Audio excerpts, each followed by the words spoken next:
It works? Okay. Hello, everybody. Welcome.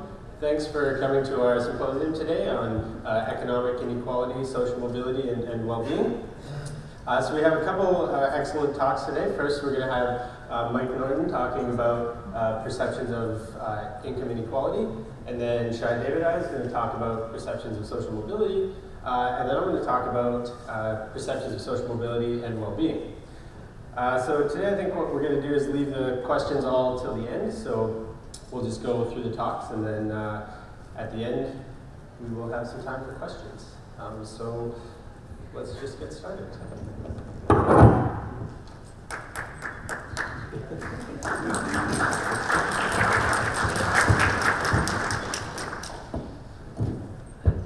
So Dylan said there were a couple of good talks. So at the end we can decide which was the bad one. I have a feeling, I know. Okay, so thank you all for coming to this symposium. I'm going to talk about mainly this new paper with my collaborator, Sora Pop, who couldn't be here today, so I'm filling in for him. But then if I have time, I'll talk about a couple of other papers that are related. It's kind of a research stream that we've been working on for a few years about perceptions of what America should look like. So the basic idea behind all of these projects was this notion that we don't often know what people would like their country to look like, which seems like a silly thing because it seems like we kind of want to know that. And we do know some things about what people care about. So like there's a lot of things called elections, at least in democracies. And there we are trying to figure out how people want their country to look like. Because if you vote for that dude versus that person, we can kind of get a sense of what you want America, let's say, to look like. But it's very muddy because there's a lot of overlap and who knows really what you think. And then we have a lot of things that are really specific, like polls, where they say, do you want this tax cut on this group of people to expire on this date? And that's useful information as well about what people would like their country to look like. But again, that's really specific. So a lot of this research also is with Dan Ariely. So when we started this a few years ago, we wanted to try to figure out a method to ask people at a very broad, kind of abstract level, if you could sort of start over from scratch, what would you want your country to look like? Sometimes we call it the desert island game, which is like if I gave you a desert island and you were the dictator, and you had to divvy stuff up among people, how would you decide to divvy it up? Would you want everyone to have the same kind of stuff? Would you want some rich people and poor people? How would you think about that problem?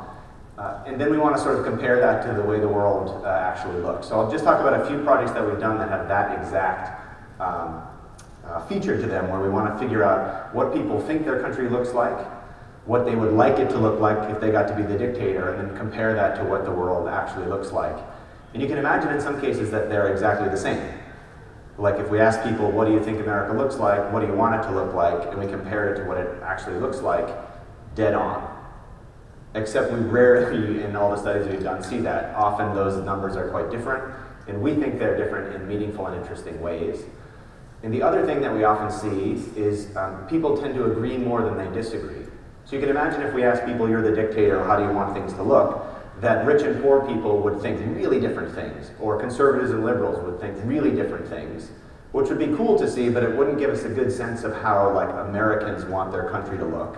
So we'll also look kind of for consensus on the dictator making the island and see if people agree more than they disagree, at least based on some of these things that we think might matter. So the first domain that I'll talk about, because that was the title of the talk, was this idea of CEO pay, and in general sort of pay gaps among the rich and poor in different countries. So, oh, sorry, that's just the approach. So here's some numbers that are supposed to be shocking with very large arrows.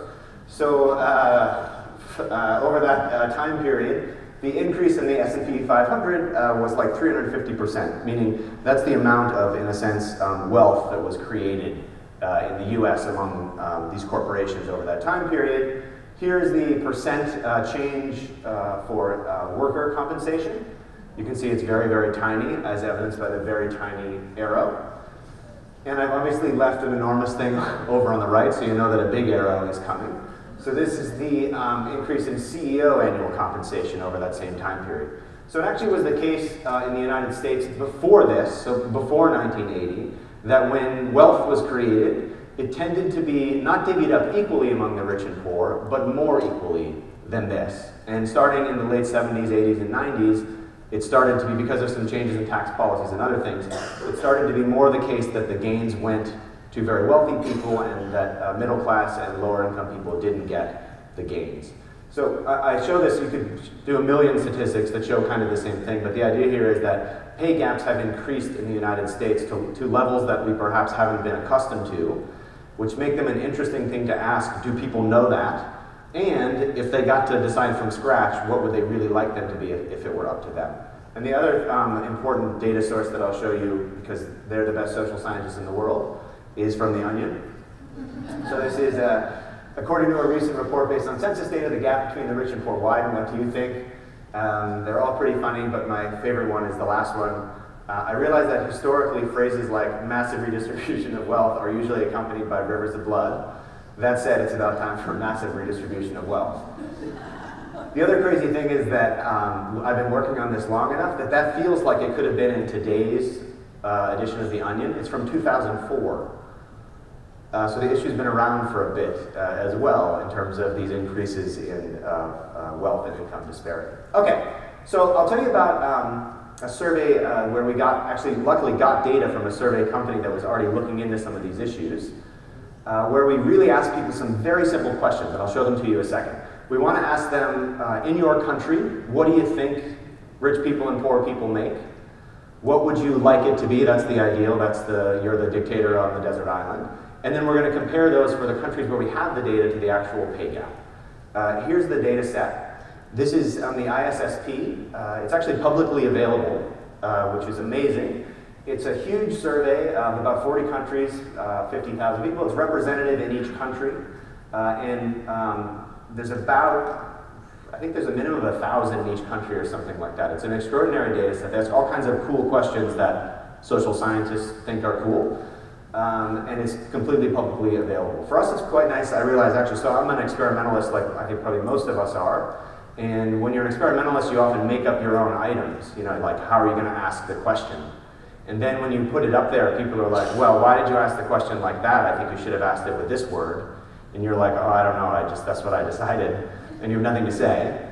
The cool thing that I've learned from working with other people's data is when people say that, you're like, yeah, I don't know, they're idiots. So there's nothing I can do. So if you don't like the wording, well, they're idiots. There's nothing I can do about it. So really, really simple questions that they ask. So for people in each country, they ask them, I mean, this is part of a huge survey, but here's what I'll show you today. They ask them, how much do you think a chairman of a large national corporation earns? And it could be on the phone, it could be on the internet, it could be a paper survey. So you write, type, or say the amount in your local currency. Then they also ask, how much do you think an unskilled worker in a factory earns? And they write or type or say that amount as well. The currencies vary widely, so I'm going to show you in a sec. We create ratios between those because it makes it easy to compare across countries. But I do want to point out that the results that I'll talk about are in terms of ratios, like 10 to 1 and 50 to 1. But that's not what people were asked. People actually told us the salaries that they think these people make. And as I'll show you in the next slide, the salaries that they think these people should make. So they weren't saying like, I think chairman should make 30 times as much as an unskilled worker. They were saying, I think chairman should make X million dollars and the average worker should make this many dollars as well. We'll convert them later. But it's important because you can imagine people don't understand ratios, including me, that well. We're not asking them ratios, we're asking them, what do you think they should make every year? And I think it's a fairer way to get their estimates because it's how we're accustomed to thinking about income over time. Unfortunately, these are not counterbalanced, so they're always asked, what do you think they earn? What do you think they should earn? Clearly, we would have counterbalanced them if we'd been doing it. In our other research, we find it doesn't matter that much, the order that you do them in. You could think it would make a big difference. It doesn't tend to that much, but I'll just point out that that's certainly not ideal in this survey. Okay, then we do something very simple using our math, where we make ratios. And the way that, I don't know why I actually typed this out, because I think you know what a ratio is, but in case you are not familiar with what a ratio is, you take one number and put it in the numerator, and then you take the other and put it in the denominator. So what this means is if I say that the ratio of estimated pay is 50 to 1, it means that people think that CEOs make 50 times as much as the average worker. So the denominator is the average worker, and then we're going to figure out how much more CEOs, people think CEOs should make, and how much more they think they actually make. Okay, so now I'll show you the results. I'll orient you to this figure.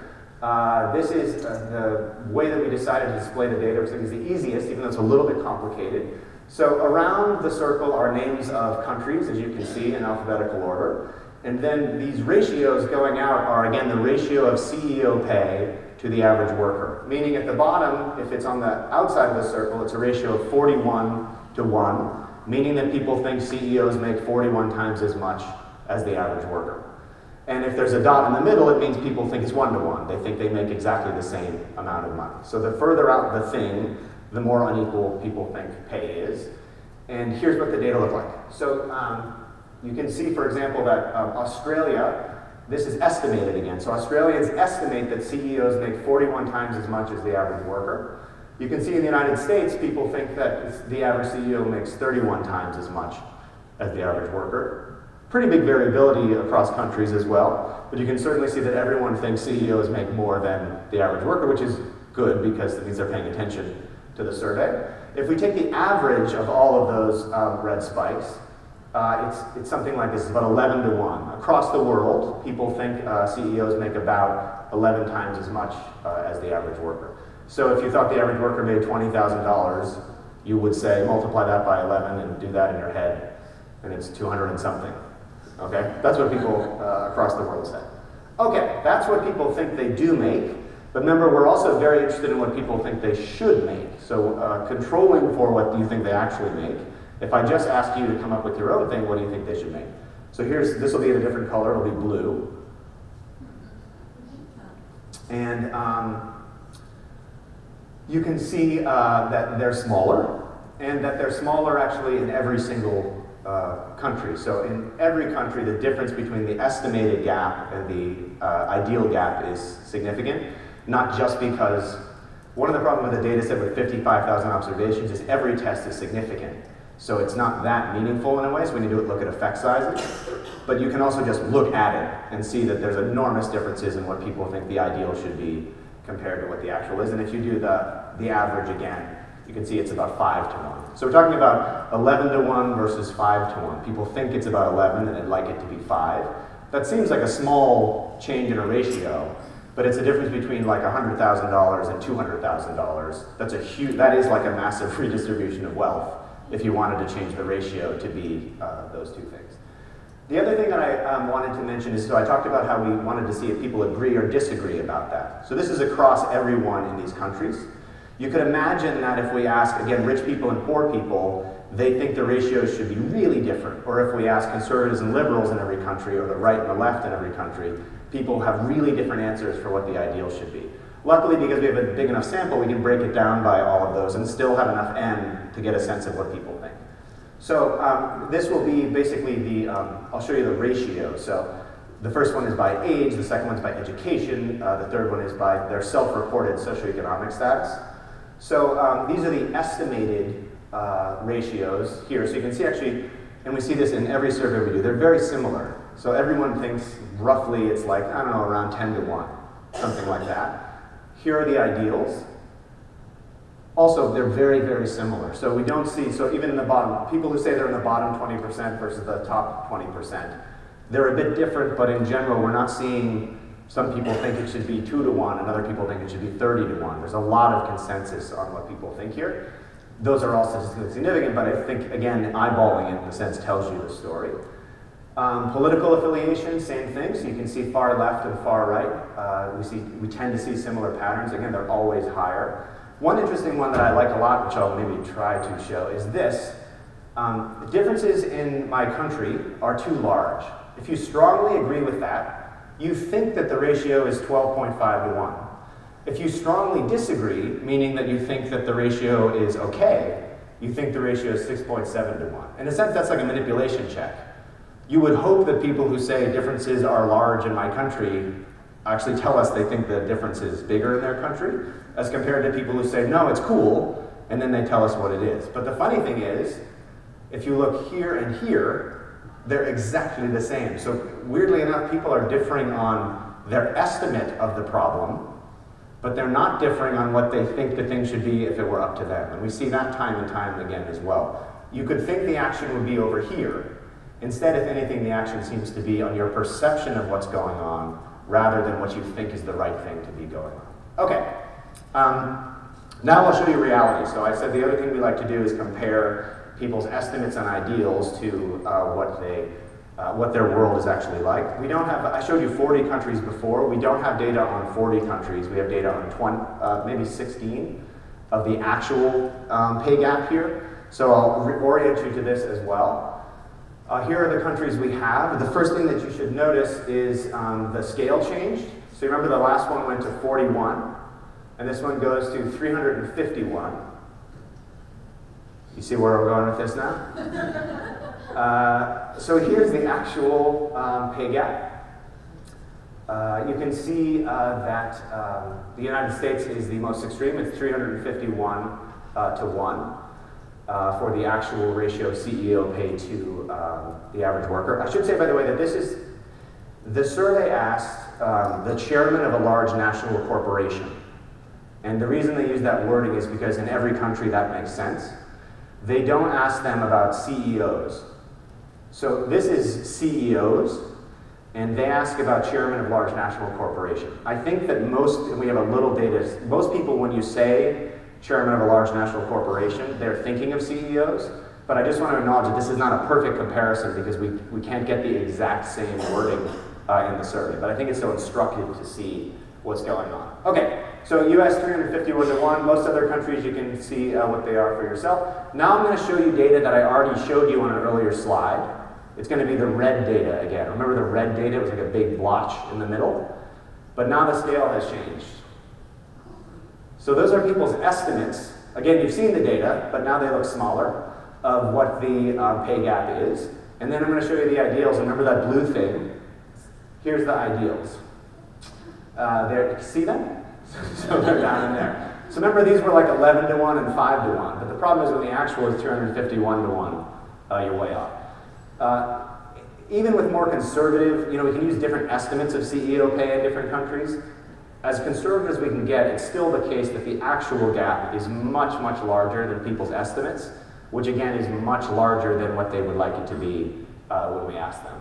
So it does seem as though there's a huge disparity both in our knowledge of what's going on across all of these countries and also in our belief about what should be going on.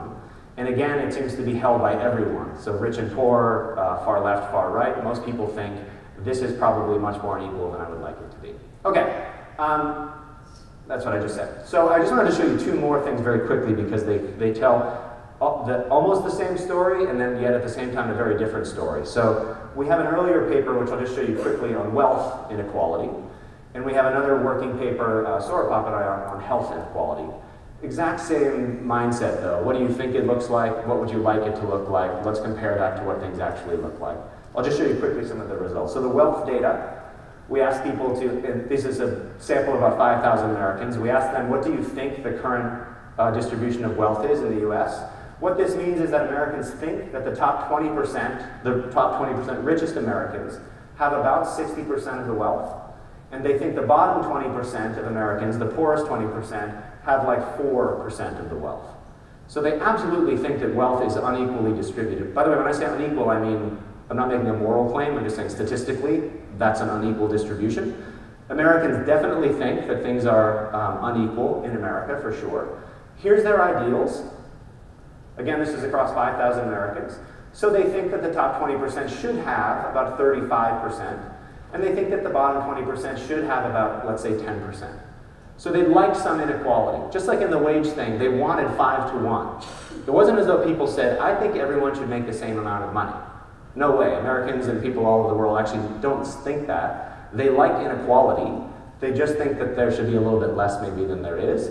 The kicker on this slide is just like the huge thing that I showed you before. Is here's the actual estimate of wealth inequality in the US. This is from 2007. It looks about the same now though.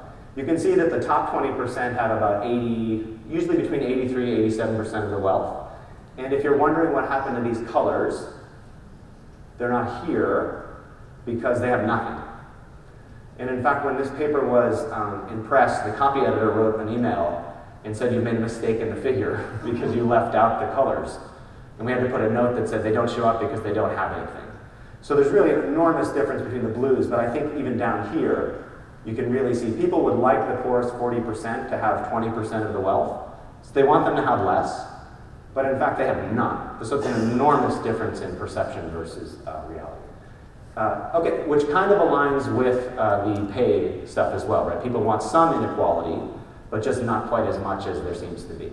But now let's move to health for a second, because this one I think is the same story, but actually a quite different story.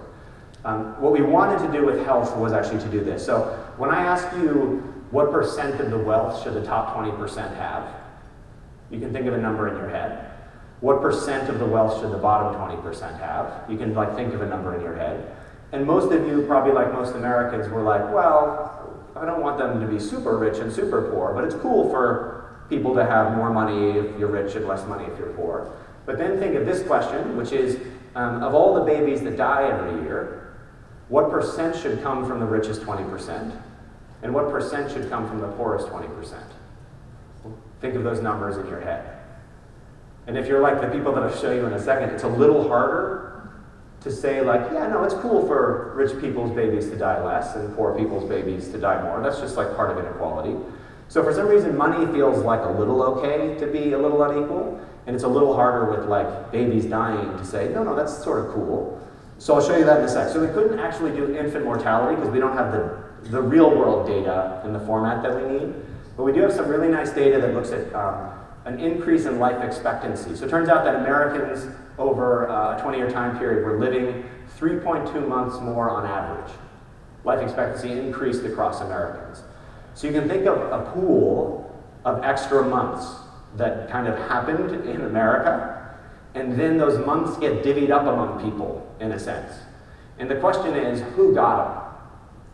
And you could think maybe everyone got the months equally, or maybe some people got more months than other people of life to live. And that's what this survey is about. We literally ask people, here are the quintiles, it's a little bit hard to read, sorry, but here's the rich people, 3.2, here's the poor people, 3.2. Is that right? I can't see. Here's the rich people, here's the poor people. You can drag it around to say, first we say, what do you think happened? And you can pull them around and say, well, I think rich people got a bit more, I think poor people got a bit less. And then we also ask, what do you think should happen? And then you can pull them around again and tell us, well, I think rich people deserve more life, I think poor people deserve more life. And I also want to show you something that's important, is that you can drag them down.